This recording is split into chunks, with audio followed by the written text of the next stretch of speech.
Oh my God, I was trying to put it right. Hey everyone, this is Teresa, homeless addict here in Fayetteville, Arkansas, and this is my in recovery. I forgot to add that part. And this is my first open mic night, so I'm a little nervous. I'm a little nervous for a couple of reasons. I have an extreme case of stage fright, literally, because the last time I tried to be on stage, I was about 7 years old, and I was giving a speech, and it was really good too, but I forgot it halfway through, and I didn't have any index cards because I was a little too sure of myself, and because of that, I faltered, and when I did, I got embarrassed and I ran off the stage crying. So that's a little secret that I've never told anybody, so now you guys know. What did you tell him? Anyhow, the other reason is because I didn't really have anything prepared. I wasn't going to get up here, but when I saw there weren't very many people, I figured it would be a good chance to practice. And the other reason is because I'm kind of a jack of all trades, and I've had the last 7 years to practice doing the things that I love, because those things got me through the experiences I've had in the last 7 years. You have to do the things that you love in order to remind yourself of who you are in certain circumstances. And my circumstances were hard. You know, when you find yourself without a home, you learn what you're capable of. And I learned a lot about myself. So I had a problem with addiction, but I was not my addiction. I was always a child of God, and He gave me gifts, and I had time to learn how to accept them, regardless of whether I was on drugs or not. So I began to learn things about myself, and one thing that I learned was that I was really, really funny.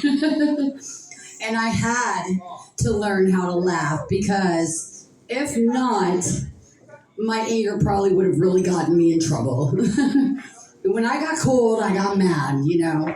If you've ever seen anybody screaming like a lunatic on the side of the road while wearing 3 coats and wrapped in a tablecloth, screaming about the latest fucking trend in fashion, it was probably me, because I was so cold that I had to question whether I was actually in Arkansas or Siberia.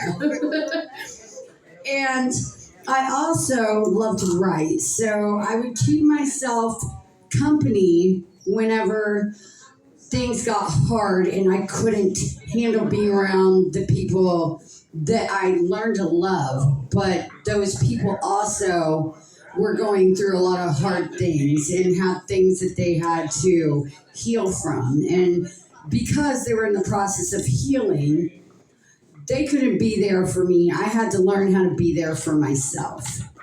And in being there for myself, I got the chance to write, and I got the chance to sing, and I got the chance to be inspired. So one of the things that I came up with while I was in rehab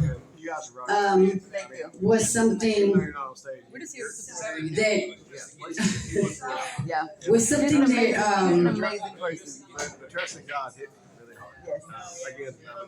anyhow, here's a poem that I came up with. One of my many poems. Thank you. Somewhere under the rainbow, the stream's been neglected, and I won't deny that I've been affected. It's like somehow I died, but hope resurrected me. I guess that's how it is when you have to fight for everything that other people take for granted, and maybe I wasn't meant to come out in tan. In fact, maybe it couldn't come out better if I planned it. Maybe God's here, and He's been here all along. Maybe He's the one who gave me this song. Maybe He never meant for me to belong. Maybe He gave me this voice to prove others wrong. And that is one of my poems that I wrote while I was feeling inspired about the things that I was going through and my relationship with God.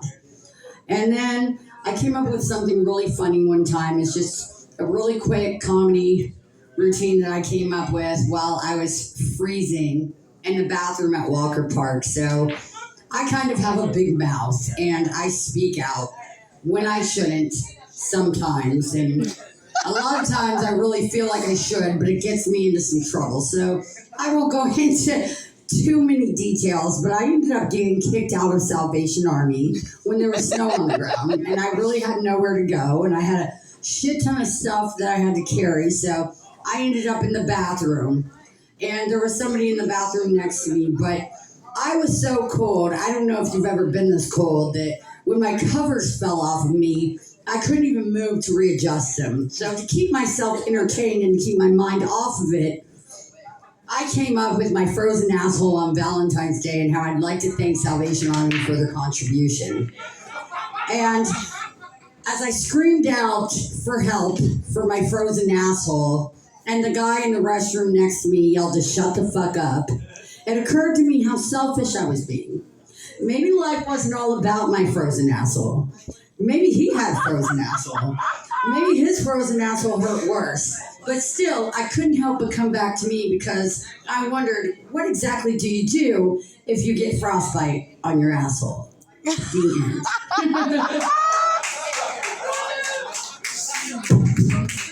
Oh shit! No, you did great.